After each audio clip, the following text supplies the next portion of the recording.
Well, it certainly does seem like that. If you look at some of the meme coins that are going nuts, the speculation that's going on in a lot of the crypto sphere, it does seem like the floodgates are opening. But the price action on Bitcoin, while a little bit of a pop today, it's not enormous. It's taking us back to levels we were just at 2 days ago. And I would dare say that we're still stuck in this trading range of around 30,500 to 27,000.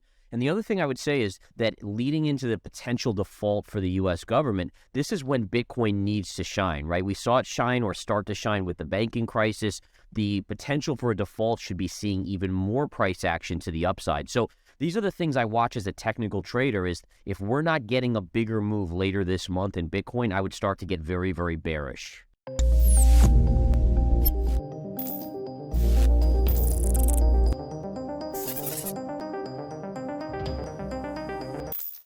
Hello and welcome to Money Talks. In today's video, founder and chief market strategist at InTheMoneyStocks.com and verified crypto investing, Gareth Soloway updates about Bitcoin's current market standing, the final bottom in crypto, and his outlook for Bitcoin in 2023. Yeah, so a couple different things, right? And you're right. Here's the chart. We have that trend line that I had in last time we discussed it, right at that 30,500 level. We pierced it briefly a couple times and then came right back in. And we've really gone into this sleeper mode. If you go back to, mid-March, we're still sideways in this 27 to 30,000 range. So to me, this is a level that is still reminiscent of a bear market rally. If we get above, like I said last time, above that 30,500 level, we can start to talk about maybe the low was 15.7. But as of now, I don't see that. And I still see speculation. I mean, in trading markets, including commodities and cryptocurrencies and stocks and everything else, bottoms are made when there's massive amounts of fear, and people are very skeptical initially when something takes off. With Bitcoin, it hasn't been like that. We've seen the speculation in Pepe coin and all these other meme coins. It's a casino, and that's not the sign of a bottom. In addition, I look at what's going on with the government regulation. The government's purposely holding back regulation until they launch their CBDC, which then brings into the question of, is Tether even worthwhile anymore? Is USDC, is that even worthwhile if you have a CBDC that's basically fulfilling that job? Right. Does that have an impact on the cryptocurrencies as well? And then you go to the stock market. And again, I go back to the speculation, the valuations. Apple's trading at a 28 forward PE. That's ludicrous. We have to see speculation come down. I think the stock market comes down, and therefore it brings crypto down too. I am. I actually have a very bearish outlook on for the second half of this year. I'm actually looking at a correction of as much as 20% in the S&P 500. The charts are telling us this too. I mean, if we just look purely at the S&P 500, in fact, let's go right to that chart right now. What we see is a chart that had a big drop following the 2021 highs in in January of 2022. We saw the big drop. We've then seen complacency take hold. And this is really important for investors to understand. This is the way tops are made. You have this euphoria, which we saw in 2021 in all markets, including stocks and cryptocurrencies. You then have a dip, and then you have sideways consolidation. In fact, let me see, if you would just let me bring up this chart of the NASDAQ composite. I want to show you this because I think this is a game-changing chart. And I'm going to put two side by side here. So here on one side, let me bring up the NASDAQ as well. We're going to look at the NASDAQ in two charts. All right, we're going to bring up the weekly chart here and the weekly chart here as well. And what I want to do on this weekly chart, going all the way back, we're going to go all the way back to the 2000 market when the dot-com bubble hit. Okay, now what we see here, look at this. This is just, by the way, Danielle, this is the stuff I live for, right? So what we saw was this down move off of the euphoria, right? We all agree that the dot-com bubble was euphoria. We then had the down move, and then look at the pattern that happened before the bigger move down occurred. And then if we go here, we look at the same sort of pattern formation, right?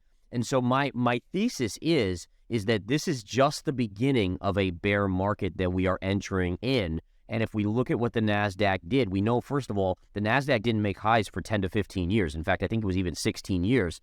I actually think we're in the same position here where we've had so much bloat due to Federal Reserve printing of money that when this starts to drop, we're going to see the NASDAQ not make highs for probably at least 10 years going forward. But again, the mirror images on the charts are scary here in terms of the 2000 period and what we're currently seeing. If the approach of summer months has you contemplating roller coaster rides, look no further than today's crypto markets. First, Bitcoin and Ether rode higher following a mildly encouraging U.S. inflation report. Then the price of the largest crypto by market capitalization tanked following internet rumors the U.S. government was selling $324 million in Bitcoin. And then, BTC rose again as investors regained their equilibrium.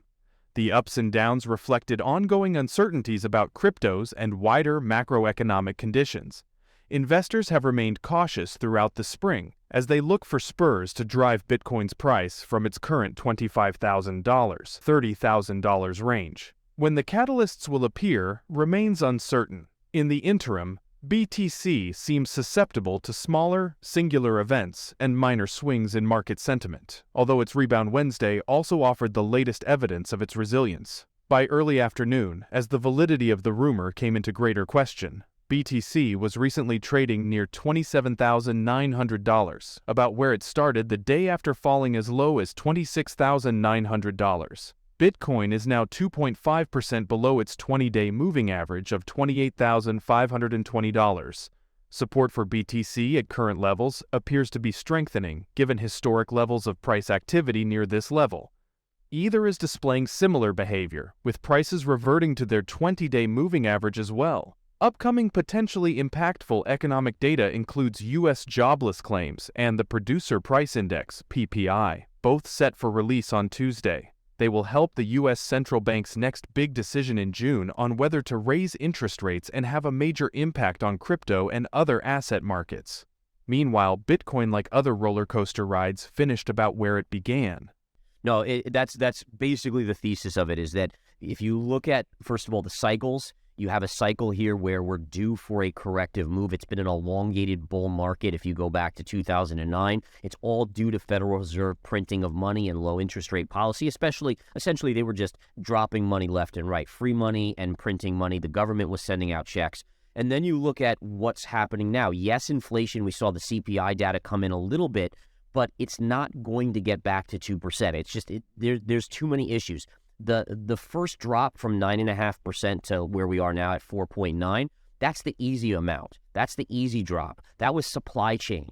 The problem is wages have gone up, and it becomes very sticky. Once those wages go up, it's very hard to get that genie back in the bottle. So you're looking at inflation that probably stays at 3% for multiple years, and that essentially handcuffs the Federal Reserve. The Federal Reserve is going to be very, very careful and wary of printing money or lowering interest rates with inflation, let's say at 3 or 3.5%, because they're going to worry it's going to be a big pop to 15% as the next result. So without printing of money, this market has not been a real market for a long period of time.